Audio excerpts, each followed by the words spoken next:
안녕하십니까, 박훈탁TV입니다. 오늘 방송은 미국이 부활하는 방법에 관해서 알아보겠습니다. 상원법사위원회가 메릭 갈랜드 법무장관을 강하게 압박했습니다. 미국 유권자의 80%가 1월 6일 동영상의 완전한 공개를 원하고 있습니다. 미국이 부활하려면 무엇보다도 내년 대선에서 트럼프가 당선되어야 합니다. 트럼프는 이를 위해 최소한 12개 경합주 선거위원회에 대한 좌파의 영향력을 완전히 차단해야 됩니다. 방송 전에 한 말씀 드리겠습니다. 여러분도 잘 아시다시피 제가 해임 취소 행정소송 진행하고 있습니다. 광주와 제기한 터무니없는 손해배상 청구 소송도 준비하고 있습니다. 제가 굉장히 어렵습니다. 여기 후원 계좌 있습니다. 자율구독료 내는 셈 치고 좀 도와주시기를 간곡하게 부탁드리겠습니다. 미 의회가 미국의 부활을 위해서 움직이기 시작했습니다. 메릭 갈랜드 법무장관이 수요일 바이든 행정부의 무기화된 법무성에 대한 질문에 답변하기 위해서 상원법사위원회 출석해서 증언하는 동안 완전히 무장해제되었습니다. Attorney General Garland, let me just ask you, does your department have a problem with anti-Catholic bias? Our department protects all religions and all ideologies. It does not have any bias against any religion of any kind. Well, you could have surprised me because given the resources that you are expending and the apparently intelligence assets that you are deploying against Catholics, let's talk about the Mark Houck case. This is a case where a Catholic pro-life demonstrator, father, was accused of disorderly conduct in front of an abortion center. The local prosecutor, the Philadelphia district attorney, who is a Democrat, a liberal, very progressive, declined to prosecute. There was a private suit that got dismissed. And then after all of that, your Justice Department sent between 20 and 30 armed agents in the early morning hours to the Houck's private residence to arrest this guy after he had offered to turn himself in voluntarily. Here's the photo. Once again, you can see the long guns, you can see the ballistic shields, you can see that they're wearing bulletproof vests. Why did the Justice Department do this? Why did you send 20 or 30 SWAT-style agents and a SWAT-style team to this guy's house when everybody else had declined to prosecute and he'd offered to turn himself in? Determinations of how to make arrests under arrest warrants are made based by the tactical operators in the district. Surely. All I know is what the FBI has said, which is that they made decisions on the ground as to what was safest and easiest. So you do not agree with your description of what happened. You don't agree with my description. I'm pointing out what the photo is. There are agents here who have long guns and ballistic shields. Let's take a look at the hardened criminals that your Justice Department sent these armed agents to go terrorize them that morning. Here they are at Mass. Here's the 7 children with Mr. Houck and his wife. In this early morning, they were all at home. The children were screaming. They feared for their lives. You got these agents demanding that he come out. They've got the guns, she said, pointing at the house and at them. He has offered to turn himself in.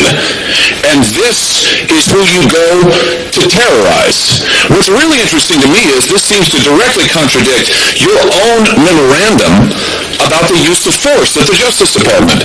You say officers may use only the force that is objectively reasonable to effectively control an incident. Are you telling me that in your opinion as Attorney General, it was objectively necessary to use 20 or 30 SWAT-style agents with long guns and ballistic shields so you don't know? 미국인이 깨어났습니다. 미국인이 2021년 1월 6일에 진실을 원합니다. 대다수의 미국인은 정부 요원들이 그날 폭동에 책임이 있다고 믿고 있습니다. 유권자들은 2021년 1월 6일 미국 국회의사당 폭동의 모든 비디오의 완전한 공개를 지지하고 라스무센 보고서의 최신 조사에 따르면 미국 정부 요원들이 폭동을 도발하는 데 도움이 주었을 가능성이 있다고 생각합니다. 미국 유권자의 80%는 대중이 의사당 폭동의 모든 비디오를 볼 수 있는 것이 중요하다고 생각하는데 매우 중요하다고 생각하는 58%를 포함합니다.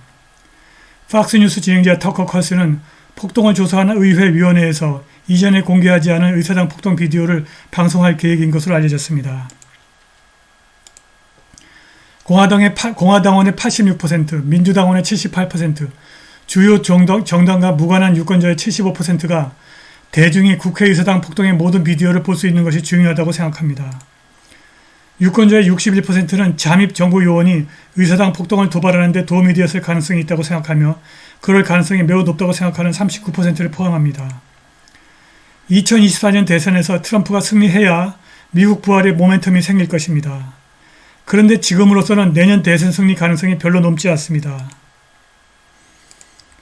오늘 방송은 일반 구독자 여러분들과 함께 트럼프와 그의 캠프 사람들이 함께하기를 바랍니다. 오메가4 아메리카, 공익법률재단, 필프, 주디셜 워치를 비롯한 미국의 많은 단체들이 선거인 명부에서 민주당의 총알, 유령 유권자를 제거하고 있고 트럼프 캠프가 조기 선거에 적극적으로 나서고 있어 2024년 승리 가능성이 증가한 것은 사실이지만 그러나 그것이 2024년 대선 승리를 보장하지는 않습니다. 좌파가 거의 모든 주의 선거위원회를 통제하고 있기 때문에 유리한 여론조사 결과가 그대로 선거 결과로 이어진다는 보장은 없습니다. 2024년에서는 투표에서 이기고 개표에서 진 아리조나 주지사 후보 캐리 레이크의 사례가 예외에서 표준 결과로 변할 것으로 예상됩니다.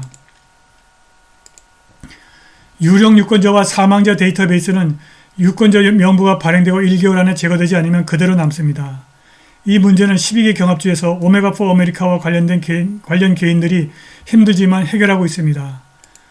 그러나 선거소송은 헤드라인을 장식하지만 부정행위가 명백하고 이를 입증하는 명백한 증거가 차고 넘쳐도 선거 결과를 뒤집지 못합니다. 아리조나 주지사 후보 캐리 레이크는 수많은 스모킹건과 내부 고발자에도 불구하고 소송에서 선거 결과를 뒤집지 못하고 있습니다. 주커버그와 그의 똘마니들이 또다시 좌파가 지배하는 도시로 들어가서 그곳에서 수표를 쓰고 선거위원회를 통제할 것입니다. 그들은 투표를 한 유권자, 투표를 하지 않은 유권자, 절대로 그들을 찍지 않은 유권자, 그리고 얼마나 많은 표가 필요한지 정확하게 찾아냅니다. 이러한 활동은 조기 선거가 진행되는 2, 3주 내내 이어집니다. 선거 결과를 결정하는 것은 선거 당일 판세가 아니라 조기 선거 2, 3주입니다. 공화당원과 그들의 쓸데없는 유권자 무결성 그룹은 미친듯이 조기 투표에 매달리고 사망 유권자 제거에 초점을 맞추겠지만 그것만 하면 또 실패할 것입니다. 주커버그의 돈이 공화당원과 유권자 무결성 팀이 없고 통제할 법적 권한이 없는 수천의 유령 유권자를 가진 선거위원회로 이동하고 있습니다. 이것이 그들이 2020년과 2022년에 한 일이고 2024년을 위해서 준비하고 있는 것입니다. 선거위원회가 우편투표 용지를 발송할 때 우편번호, 집코드를 바꿔버립니다. 그것이 실제로 가능한 일인가? 이것은 추측이 아니라 12개 경합주에서 데이터로 확인된 것입니다. 우편투표 용지를 발송할 때 선거위원회가 3만 명 유권자의 우편번호, 집코드를 바꿀 것이고 그들이 받아야 할 우편투표 용지를 어떤 다른 사람이 받을 것입니다. 유권자 무결성 팀과 공화당원은 이것을 까맣게 모릅니다. 우편 투표용지가 발송된 후에 우편번호를 다시 제대로 돌려놓습니다. 이렇게 하면 우편번호가 변경된 사실을 누가 어떻게 알 수 있겠습니까? 공화당원이 조기 투표했으나 이 한 카운티에서만 좌파가 이런 식으로 무려 3만 표를 얻었고 조기 투표 기간 동안 좌파는 또다시 2만 2천 표의 새로운 유권자를 추가했습니다. 이것으로도 충분하지 않았습니다. 부지런한 좌파는 새로운 유권자를 추가할 수 있도록 주 유권자 시스템에 직접 연결되는 전화 앱을 다시 보냈습니다. 그들은 선거 전 30일 동안 대부분 이런 일을 합니다. 좌파가 지배하는 주에서는 공화당이 유권자 명부를 실시간으로 볼 수 없기 때문에 이것은 투표할 시간이 될 때까지 보이지 않고 보고도 되지 않습니다. 이것은 뉴스가 아닙니다. 이것은 2020년과 2022년에 대규모로 발생했으며 이를 증명할 데이터가 있습니다. 2024년이 다가오고 있고 공화당주에서도 선거위원회를 통제하는 좌파의 눈을 뜨지 않는다면 2024년은 2020년이 반복이 될 것입니다.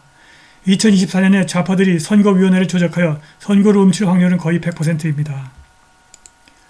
2020년과 2022년의 데이터가 있기 때문에 그것이 작동한다는 것을 알고 있습니다. 그것은 양당의 선거위원회에 의해 저질러지는 조직적이고 중앙집권에 대한 범죄입니다. 이것은 지난 주본의 선거에서 효과가 있었습니다. 2024년 승리를 위해서 트럼프와 트럼프 캠프가 최소한 12개 경합주의 선거위원회에 대한 좌파의 영향력을 차단하는 데 직접 나서야 할 것입니다. 오늘 방송은 여기까지입니다. 감사합니다.